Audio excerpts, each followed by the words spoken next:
everyone, welcome to another book review Wednesday, and today I'm going to be diving into the sort of biography of Gallatin, America's Swiss founding father, written by Nicholas Dungon. I think that's how you pronounce it. So what is interesting about Gallatin is his contributions to the United States, and sort of why he's kind of considered a founding father, even though he's probably one of the most unknown of the founding fathers. Because usually when we think of founding fathers of the United States, we think of Jefferson, Washington, Ben Franklin, people like that. But his contributions kind of slipped under the radar, unfortunately. And this book is sort of devoted into exploring his life, and in particular his career and contributions to the United States. So basically, Gallatin was born in Geneva, Switzerland, and he eventually moved to the United States. And you will sort of see the ideas and vision that he sort of had for his future when he was going to the United States, and how things turned out, I guess, way beyond what he initially, I guess, expected. He ended up serving not only the U.S. Senate, but also the House of Representatives. And then eventually he became the Secretary of the Treasury for Jefferson's administration.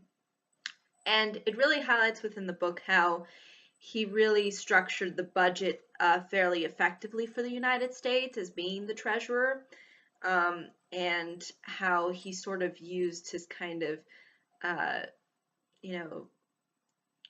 Swiss background to really hone in on this particular area, considering that the Swiss are known for being very perfectionistic and very into banking eventually. It was established as well, though, that he came from a very wealthy background, and he had a lot of education behind him as well. So that also helped him, or at least propel him to these high-level positions. And another important contribution that he made was he ended up going on this diplomatic mission to end the War of 1812.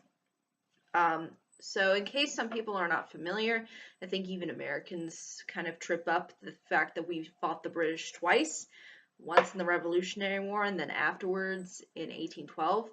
And really, the book kind of emphasizes the fact that although we did establish our independence in 1776, at the ending of 1812 marked sort of a new, I guess you would say, beginning for the United States, because this was the final kind of nail in the coffin as far as Britain trying to control the United States, or trying to impose itself on the United States.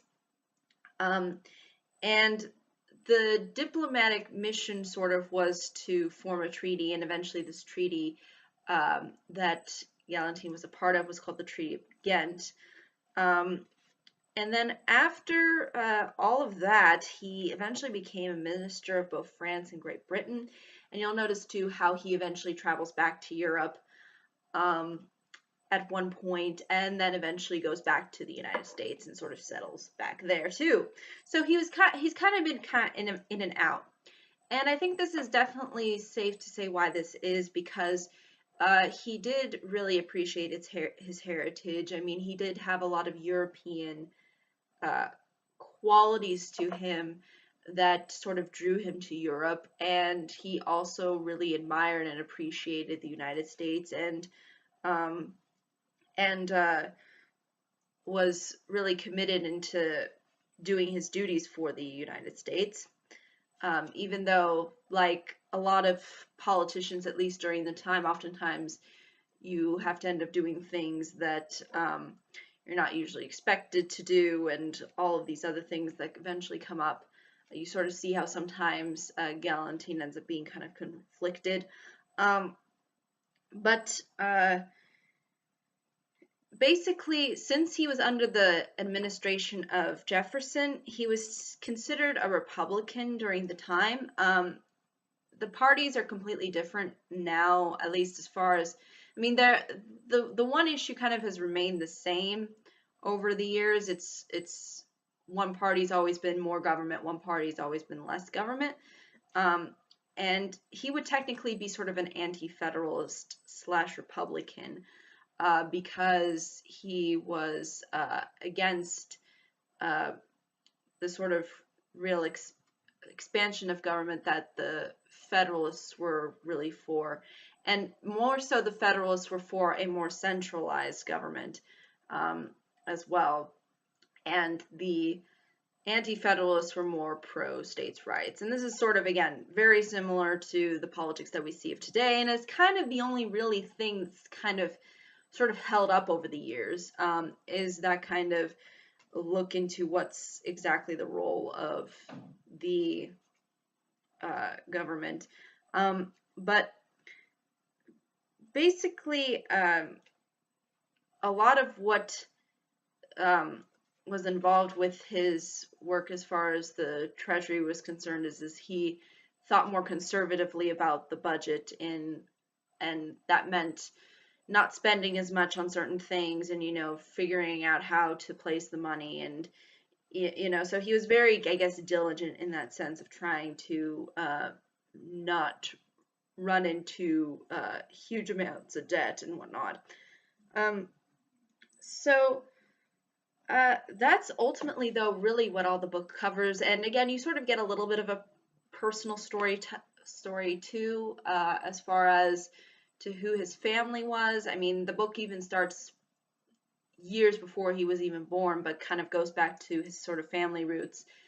And you'll sort of see how he ends up developing his family as well. And so it gives you an interesting blend of different topics, but it's all within the order of what ends up sort of occurring within his life. What I think this book does teach, I think, really well is the way in which sort of politicians, I think, interact, and the way in which they conduct their understanding of things. I think that if more people within these fields, at least, would look at someone like Gallatin or some of the other founding fathers, I think we could definitely see how accomplished they were and how much they tried to really make sort of a difference. And I think that's really the important understanding to have as far as being a politician is concerned. I think it should be about making a difference to create a positive impact. And I think that a lot of these people, at least within the time period, what they were doing was really revolutionary. They were changing what the whole game was as far as politics and as far as government is concerned. They were completely warping it on its head and taking a lot of the inspiration from, ancient Greece and Rome as well, and incorporated into into their age. And yeah, those are really, though, ultimately all of the things that I can say as far as this book is concerned. I would definitely recommend it if you are a politics founding father junkie. This is definitely up your alley. If you're more generally interested in politics and in particular historical figures, this is also rather interesting. And again, it's not that lengthy either.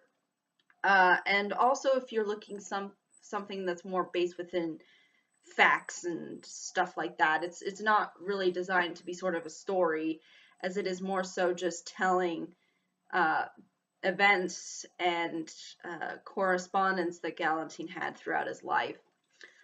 But yeah, I think that's really ultimately all I can say about the book. But thank you so much for watching. I hope you all have a pleasant day, week, month, and year. Excuse me.